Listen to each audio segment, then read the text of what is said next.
Oi, pessoal, tudo bem com vocês? Hoje teremos aqui mais uma leitura coletiva, né? Mais um primeiro capítulo sendo lido aqui no YouTube. Dessa vez nós vamos ler o primeiro capítulo de Cici, a Imperatriz Solitária, da Ellison Pataki. O Pataki, eu não sei como pronuncia o sobrenome dela. Esse aqui é um livro que sai pela editora Gutenberg. E como que surgiu o interesse dessa leitura? Nós assistimos a série, eu já falei dessa série aqui no YouTube, inclusive, a série A Imperatriz, que está, né, na Netflix, saiu a primeira temporada, e as meninas lá do grupo, do Catarse, a gente conversando, todo mundo adorou a série, quem assistiu gostou da série, e, vamos ler Cici e tal. A série é inspirada em um outro livro, mas era do nosso interesse ler esse aqui. Então ficou combinado de que nós leríamos em janeiro e cá estamos. Eu já dei uma olhada aqui no livro. O primeiro capítulo, ele tem 50 páginas, então eu não lerei todo o primeiro capítulo. Então eu vou ler aqui o prólogo e vou ler uma primeira parte do primeiro capítulo, que eu vou mostrar aqui. Ele tem umas marcações, assim... Ai, estourou a tela. Ele tem umas marcações... Estourou a tela. Mas na minha edição aqui, na página 29, ele tem umas marcações de quebra de capítulo, então eu vou ler até ali. Não são 29 páginas, porque ele tem uma abertura aqui bem grande. Ele começa e tem a apresentação aqui do livro, dedicatória, tem um sumário, aí depois vem mapas, um panorama histórico, que coloca aqui no começo, aí o prólogo. E aí o prólogo está na página 17 e é nele que nós vamos começar agora. Bote aí o seu livro na página 17 e vamos ler o prólogo juntas, tá certo? Genebra, Suíça, setembro de 1898. Ela surge e é como todos disseram que seria, uma beldade de outro mundo. Quando ele vê aquela senhora, estreita os olhos claros e se foca nela, a imperatriz, Elizabeth, Cici. Ela desliza pelos degraus do hotel de luxo, o Bio Rivage, segurando o parasol sob o sol brilhante, enquanto o início de outono banha o bulevar ao seu redor. Ali perto, uma pequena multidão se formou e eles começam a se empolgar quando percebem que é a imperatriz. Lá vem ela, Imperatriz Elizabeth, Cici!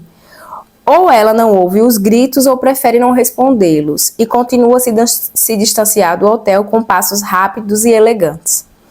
Ele se afasta daquela multidão, recusando-se a se distrair com o alarido e com os chamados. Cici caminha pelo cais na direção do pier e do barco a vapor que a aguarda, e a única acompanhante se apressa para conseguir acompanhá-la. Tudo em sua aparência a distingue do comum. A pele luminosa como uma pérola, a silhueta majestosa, contida em uma jaqueta de seda com colarinho alto, uma saia preta comprida e um chapéu preto sobre os espessos cabelos castanhos. Aqueles cabelos tão famosos que até ele já tinha lido a respeito, escuros, ondulados e ornados com alguns fios grisalhos. Ele observa a própria aparência desgrenhada e emite um som de desaprovação ao ver a costura rasgada da calça surrada e a sujeira acumulada sob as unhas. De onde está, consegue observar o rosto da imperatriz e notar como ela pisca, com a expressão assustada de um animal caçado. O que ela é, claro, caçada. Não só por ele, mas por todos. Ela, assim como ele, é uma fugitiva.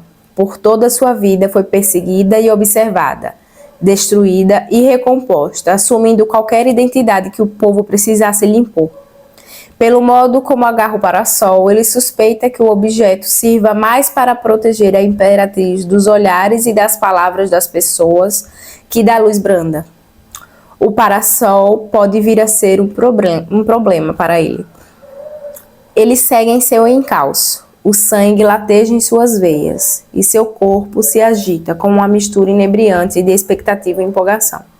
Centenas de metros à frente, o barco a vapor espera, balançando junto ao pier, enquanto sopra o fumo preto no céu azul claro.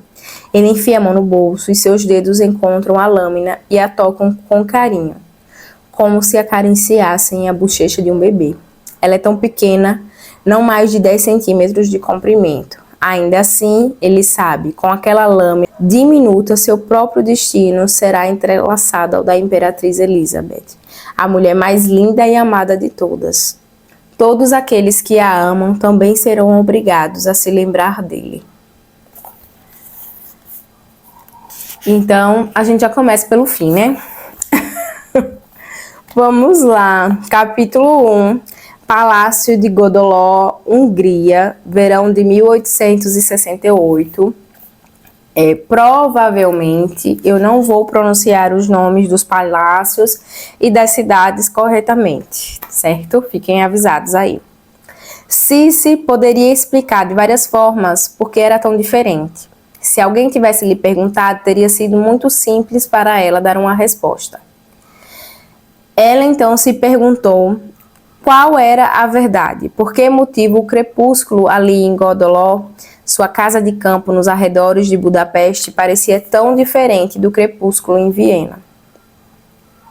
Ela poderia ter dito que era vista, exuberante, selvagem, muito convidativa. Ali, sob a luz suave da noite que se aproximava, os campos se abriam diante de si, desdobrando-se em ondas de um verde calmante, até encontrar-se com milhares de hectares de floresta virgem. Ramalhetes de flores silvestres se espalhavam pelas campinas, tão diferentes dos campos e jardins imperiais, onde tulipas ordenadas e majestosas delimitavam gramados tão simétricos e bem aparados que parecia até que a humanidade havia dominado a natureza por completo. O que de fato acontecera em Viena? Ou seriam os sons de Godoló ao anoitecer? Às noites ali ecoavam os latidos dos cães pastores, as risadas despreocupadas dos cavalariços húngaros, enquanto escoavam os animais. Os primeiros acordes de grilos e sapos que saudavam o lusco-fusco em meio aos campos cobertos de vegetação. A incomparável orquestra da natureza afinando seus instrumentos para a sua sinfonia noturna. Era uma coletânea de sons completamente diferente da que se via em Viena, onde se podia ouvir a cadência das botas lustrosas dos guardas imperiais marchando pelos pátios, a cacofonia das carruagens atravessando os portões de Hofburg, os gritos da incansável multidão vienense reunida do lado de fora do palácio, implorando-lhe uma moeda de florim, ao vislumbre de sua célebre silhueta, de seus fabulosos penteados. Talvez fosse o aroma no ar. Ali, uma mistura de fragrâncias doces se espalhava com a brisa, um leve traço de rosa silvestre e acácia, o almiscarado terroso dos estábulos, o perfume inebriante de grama alta, palha e lama.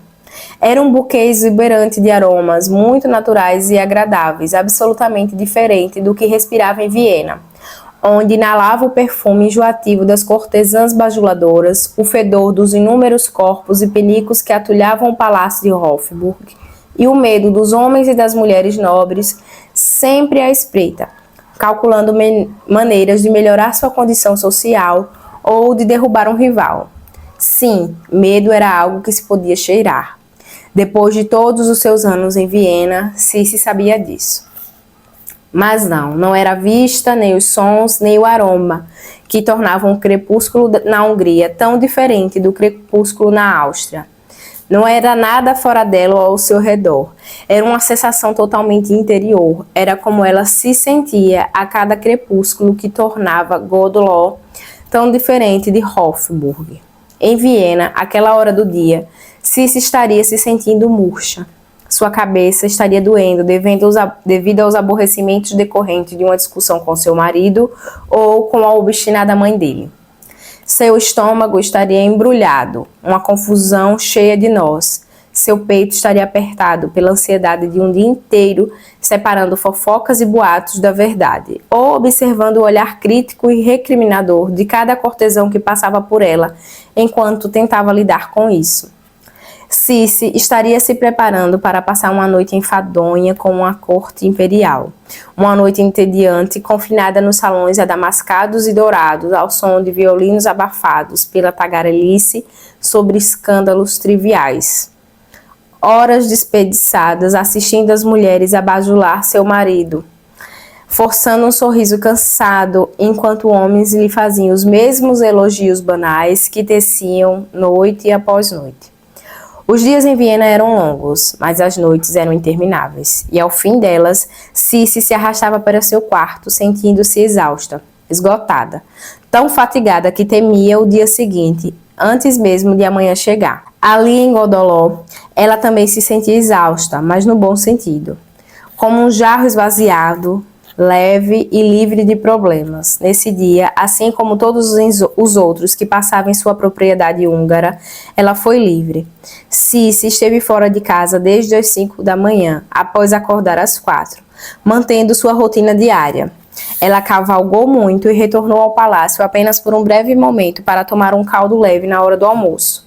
À tarde, veio encontrá-la mais uma vez sobre o cavalo, de volta aos campos e florestas onde praticava saltos, galopava até perder o fôlego e se juntava a seu encantador vizinho, o príncipe Nicolaus Esterházy, para perseguir raposas e correr pela paisagem selvagem.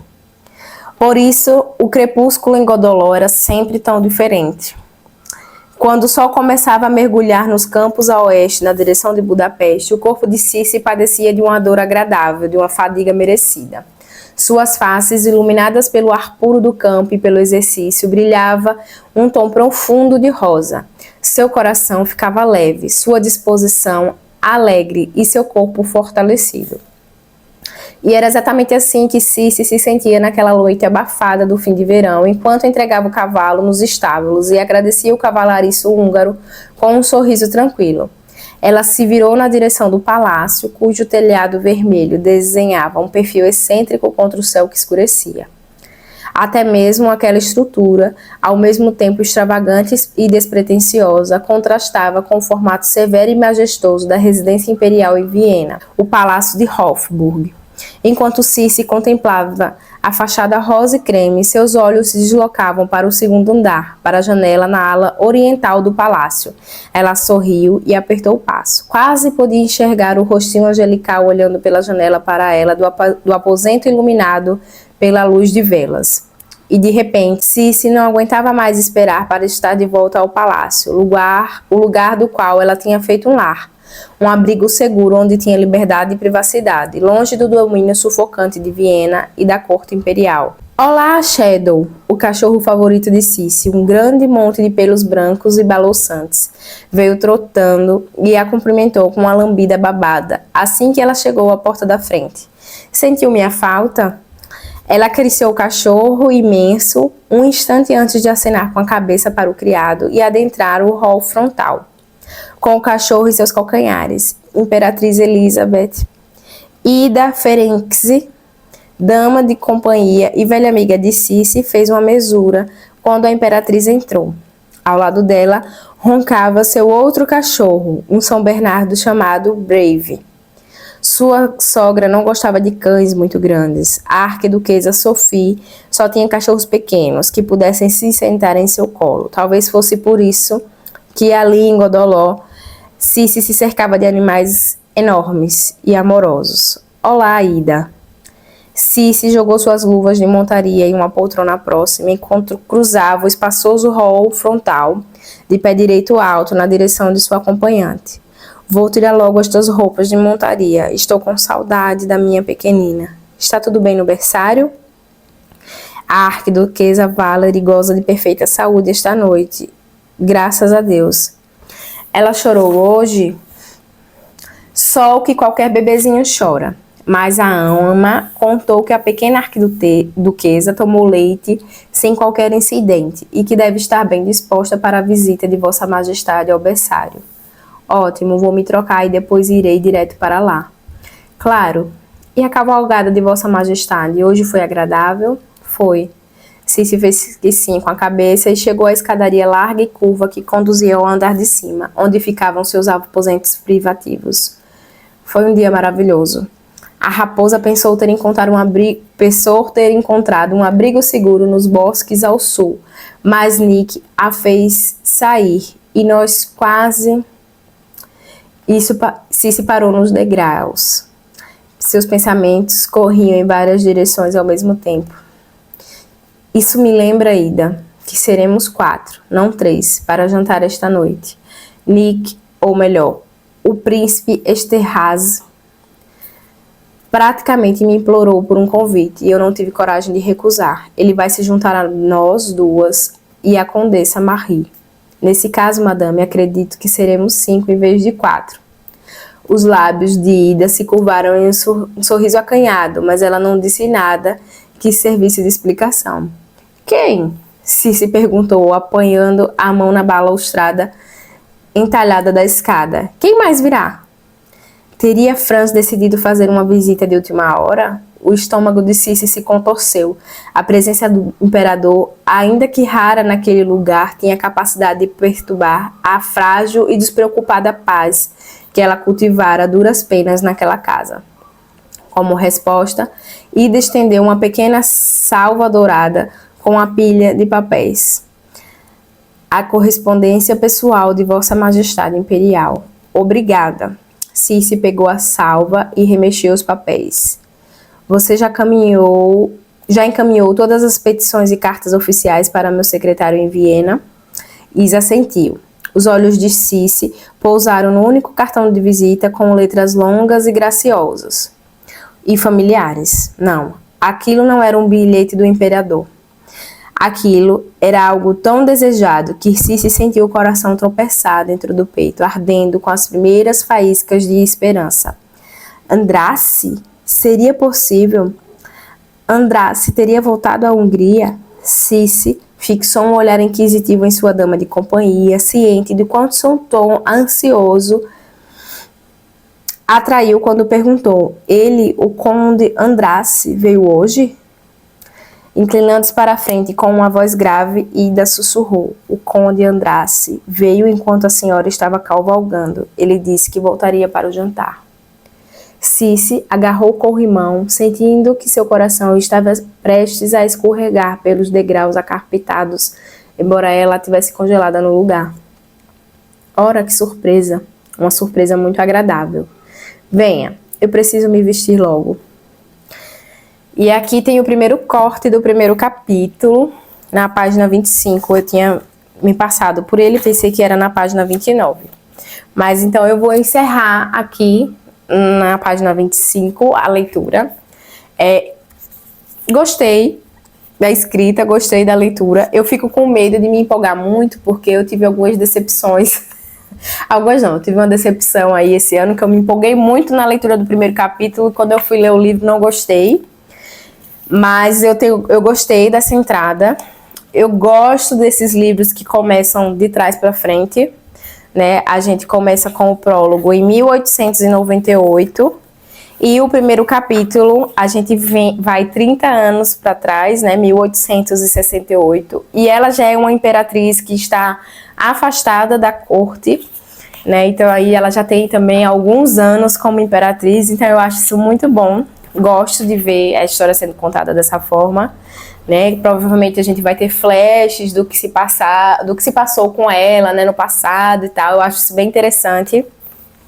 Gosto quando a história é contada assim. E achei o jeito da autora de contar a história diferente, né? Tem poucas falas, pelo menos no trecho que eu li. Até as falas são bem curtas e muita narrativa, né? Então narra o sentimento, narra os gestos, descreve a roupa. Pelo menos foi a sensação que eu tive até aqui, né? Li pouquíssimo, né? Vocês viram, mas são as primeiras impressões que contam, né? Isso, e essas foram as minhas. Reforço aqui o convite para você que quer ler com a gente. Vamos começar a leitura agora em janeiro, né? Vamos ler durante todo o mês de janeiro. Teremos cronograma para facilitar a leitura e para marcar as conversas que acontecem lá no grupo, né, semanalmente. Então, eu sempre divido. Esse livro é dividido por partes. E ele já tem o sumário com as divisões, capítulos das partes, o que facilita bastante. E vai ser assim que nós vamos encerrar esse vídeo com o convite, o link para você que quer participar das leituras coletivas, né, das leituras de boteco com a gente, tá aqui embaixo, né, a inscrição é feita através do Catarse. Gente, deixa o seu like nesse vídeo, comenta o que você achou desse início de leitura, né, dessa abertura do livro, o que você achou, se as suas expectativas também ficaram altas. E um cheiro aí e até a próxima!